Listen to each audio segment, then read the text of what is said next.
She laughed in court, mocked the judge, and acted like she didn't even know what she did, claiming she wasn't in her right mind. It was all part of her plan to avoid prison, her sure way of going home.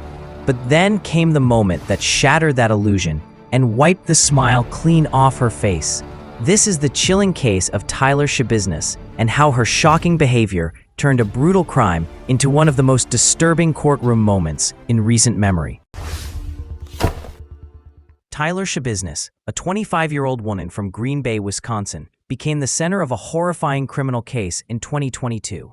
It all began on February 23rd, when police were called to a residence on Stony Brook Lane after a woman, the victim's mother, reported finding a human head in a bucket in her basement. That head belonged to 25-year-old Shad Therian. He had been in a relationship with Schabusiness. What investigators discovered next was gruesome. Therian's body had been dismembered, with various parts found scattered in different parts of the home.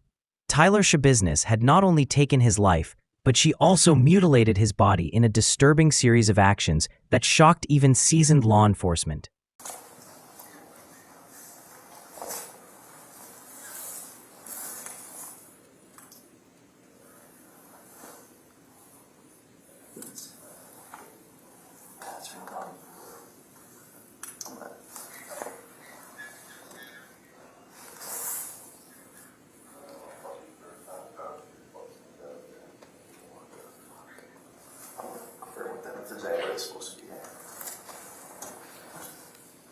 When officers located Schabusiness shortly after the discovery, they noticed blood on her clothing. She was arrested and taken in for questioning. With Taylor. Contact with Taylor. Taylor, you have one more for your, wrist. Just put your hands behind your back, please. Anybody else in your apartment? You got blood on your hands here, too. No, on your hands. Okay, yeah, we're gonna have to. What apartment is it? What apartment are you in? Do you have it? Adam, can you come up? You got someone there. Get up here.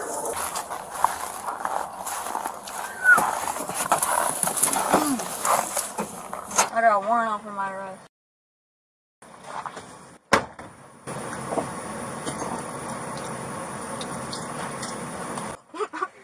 They took him out. They took him out. Woo!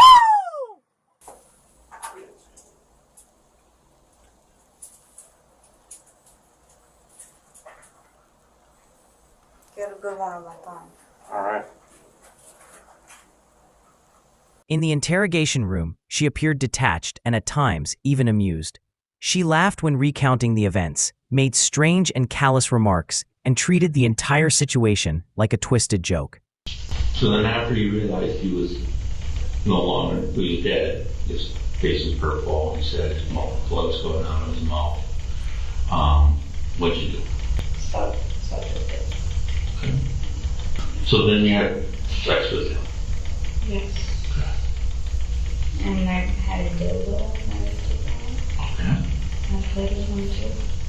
What'd you do with the dildo? And I just cuddled him and hugged him. What'd you do with the dildo? I put it in his mouth, put it in his ass. Okay. The lack of remorse was alarming, and her demeanor quickly became one of the most talked about aspects of the case. She told investigators they were going to have fun trying to find all the organs. A quote that would later be repeated during court hearings to show her complete disregard for human life. What'd you do with the body? The body's there. Yeah. It's, So were you going to take the head somewhere? I like that. You liked it? Well, you're gonna have fun trying to look for all the organs, but yeah, they're all dismembered. Okay. Yeah. So you dismembered the body too? Yeah. And what did you do with the body parts? Oh, they're in the house. Somewhere? They're like, yeah. Basement, upstairs, downstairs? Absolutely in the basement. I was gonna bring them with them. And then, I know I forgot the head. I wanted the head. Did you bring anything with you? Yeah, it's in the van. What? It's in the van. It's, what is it? I don't know, a foot maybe. The what? I think it's a foot. A foot leg? in the van? A leg, maybe. I don't know. I'm like, I'm gonna bring it all, and then I'm like, man, this is messy. So then I just left it. I I got lazy. Okay. I got lazy and that's what I did. So I'm like, Her statements were disturbing and lacked any visible remorse. From the very beginning, Taylor Schabusiness displayed disturbing behavior in the courtroom. She often laughed during proceedings, smiled at cameras, and appeared to revel in the attention. At one point, she even flashed what appeared to be a gun finger gesture toward the judge, further amplifying the public's outrage. Her behavior didn't just stay disrespectful, it turned violent. In a shocking moment caught on camera, Schabusiness attacked her own defense attorney, leaping at him during a pretrial hearing. This actually happens more than once.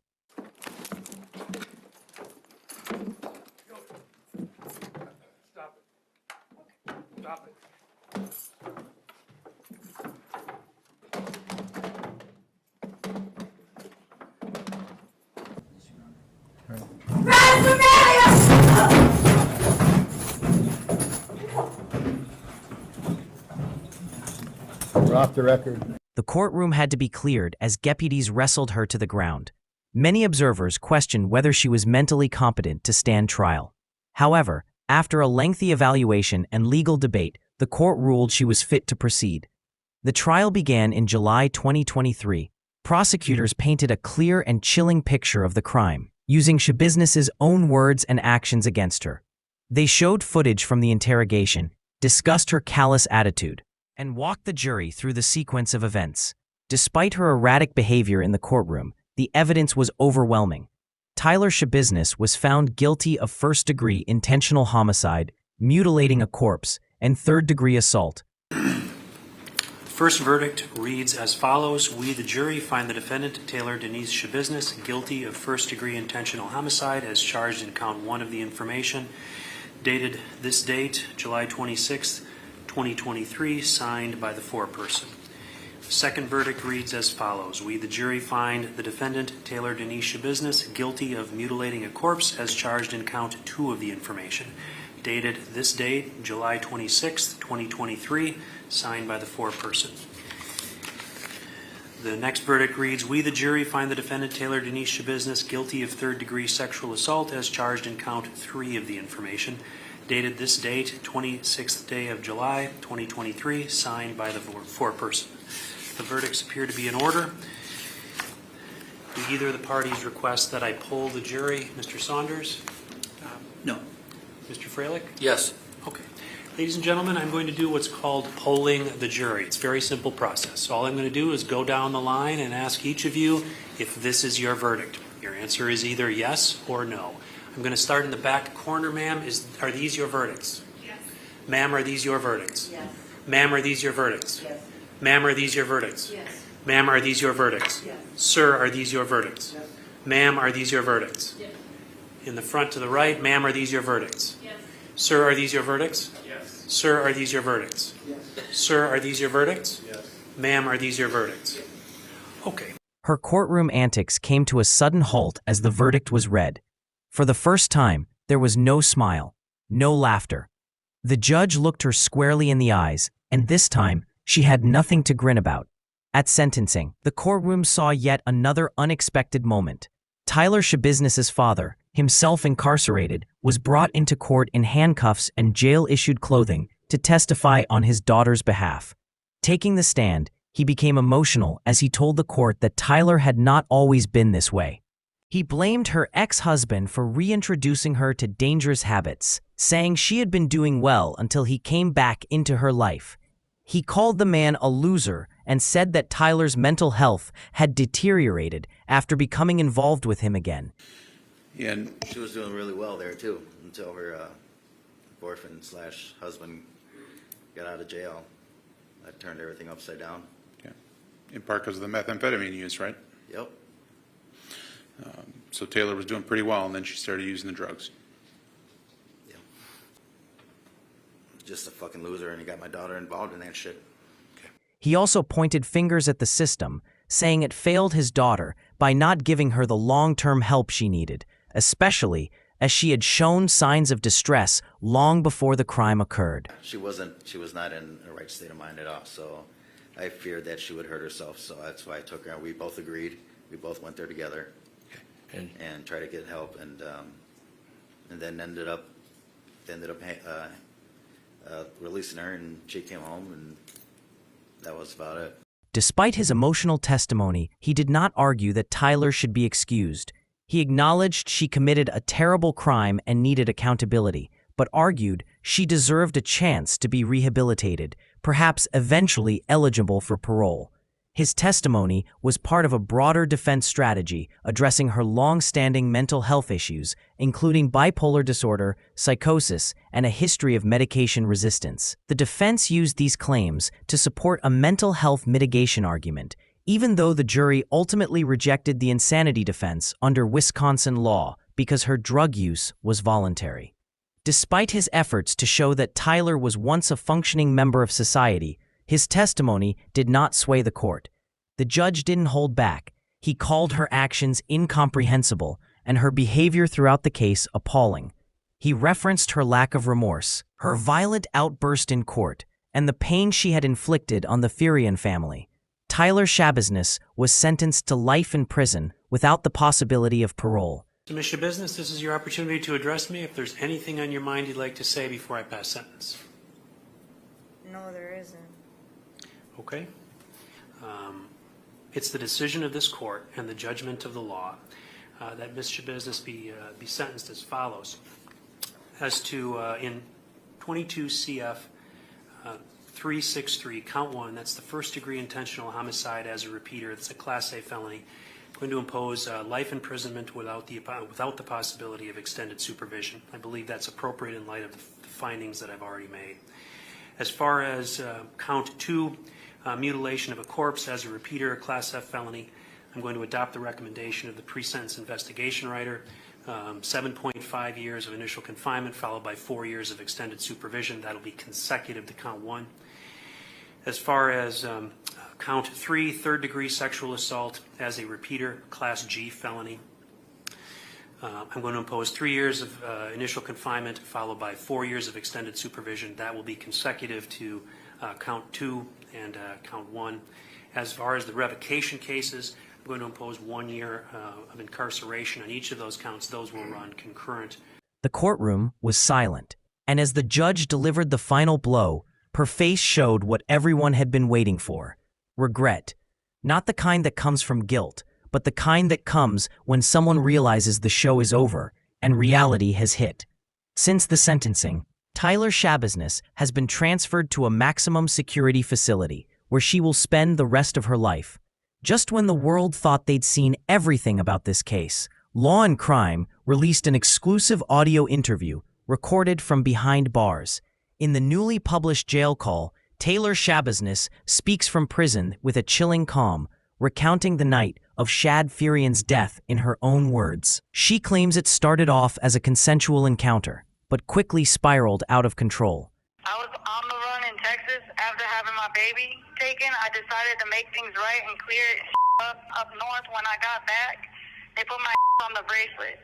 I went to buy a bag on the low, so I went to my ex who was a Satan disciple, and family, we all Latin kings, so we beeping. We don't with SDs. I gave him $100 for the bag, and the bag was $50. He pocketed the cash. Me and him and another homie all soaked up, and then my homie left, and I went to drop off my ex, and he wanted before I left. So I went into the basement, and he went and pulled out 2 chains.